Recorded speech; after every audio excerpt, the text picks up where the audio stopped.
നമുക്ക് ഇന്ന് മുദ്രാ തെറാപ്പിയെക്കുറിച്ച് കുറച്ച് ബേസിക് ആയിട്ടുള്ള കുറച്ച് കാര്യങ്ങൾ ഒന്ന് നോക്കാം. നമുക്ക് ഈ കയ്യിലെ 5 വിരലുകൾ പഞ്ചഭൂതങ്ങളുമായിട്ട് കണക്ട് ചെയ്ത് ആണ് പറഞ്ഞിരിക്കുന്നത് മുദ്രാ തെറാപ്പിയിൽ.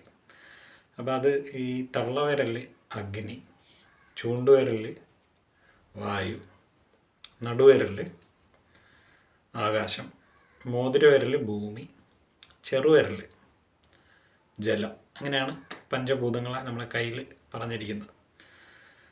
ഇനി നമ്മുടെ ശരീരത്തിലെ ഓരോ എനർജി ലെവൽ, ഇപ്പം ജലത്തിൻ്റെ ഇത് കൂടുതലാണെങ്കിൽ, ജലവുമായി ബന്ധപ്പെട്ട് ഇത് കൂടുതലാണെന്നുണ്ടെങ്കിൽ അത് കുറയ്ക്കാനായിട്ട് ഇങ്ങനെയാണ് മുദ്ര പറയുന്നത്. ഓരോ ഭൂതങ്ങളുടെയും നമ്മളിലുള്ള ഇമ്പാക്റ്റ് കൂടുതലാണെങ്കിൽ അത് റെഡ്യൂസ് ചെയ്യാൻ ഇങ്ങനെയാണ് മുദ്ര പറയുന്നത്. ഓരോ വിരലും, ചൂണ്ടുവിരലാണെങ്കിൽ വായുവിൻ്റെ അളവ് കുറയ്ക്കുക എന്നുള്ളതാണ് ഇതുകൊണ്ട് ഉദ്ദേശിക്കുന്നത്. അഗ്നിയുടെ അളവ് കുറയ്ക്കണമെങ്കിൽ ഇങ്ങനെയാണ് പിടിക്കേണ്ടത്. അങ്ങനെ ഓരോന്നും.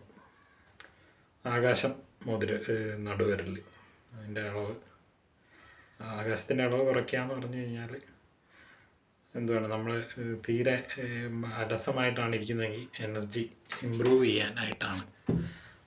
ആലസ്യം കുറയ്ക്കാൻ ഈ മുദ്ര നല്ലതാണ്. തിരിച്ചുള്ളതിന് ഇങ്ങനെ ഓവർ എനർജി ആണെങ്കിൽ അത് കുറയ്ക്കാൻ, ഇവിടെ ആകാശത്തിൻ്റെ എനർജി കൂട്ടുവാണ്.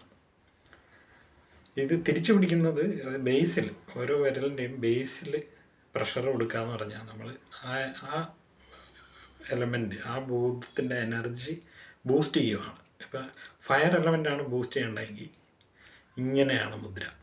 അത് മറ്റ് 4 വിരലുകളും അതിൻ്റെ തുമ്പും ഇതിൻ്റെ ബേസിൽ നന്നായിട്ട് പ്രഷർ ചെയ്യണം. ഇതാണ് ബൂസ്റ്റ് ചെയ്യാനുള്ള മുദ്ര. ബേസിൽ റെഡ്യൂസ് ചെയ്യാനുള്ള മുദ്ര ഇങ്ങനെ. നല്ല സ്റ്റിഫായിട്ട് പിടിക്കണം. ചുമ്മാ അതൊരു തട്ടിക്കൂട്ടി ചെയ്യരുത്. നല്ല സ്റ്റിഫായിട്ടത് മടക്കി മറ്റേത് കവർ ചെയ്യുന്ന രീതിയിൽ പിടിക്കണം. ഇത് റെഡ്യൂസിങ്, ഇത് ബൂസ്റ്റിങ്. ഇങ്ങനെ വരുന്നത് ബൂസ്റ്റിങ്. ഇനി ബാലൻസിങ് ആകുമ്പോൾ ഇങ്ങനെ, അത് ഓരോ എലമെൻറ്റും ബാലൻസ് ചെയ്യാൻ ഇങ്ങനെയാണ്. വാട്ടർ എലമെൻറ്റ് ബാലൻസ് ചെയ്യും, എർത്ത് എലമെൻറ്റ് ബാലൻസ് ചെയ്യുന്നു,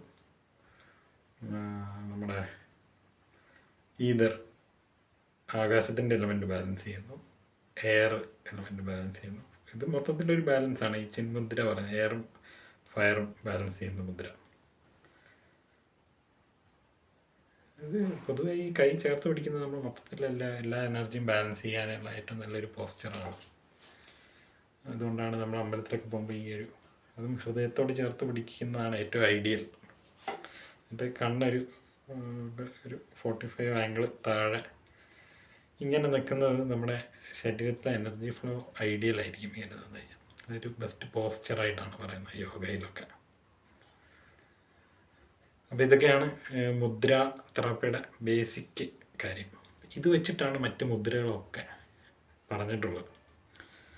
അപ്പോൾ അത് ഡീറ്റെയിൽ ആയിട്ട് പിന്നീട് ഇനി വരുന്ന വീഡിയോസിൽ ഷെയർ ചെയ്യാം.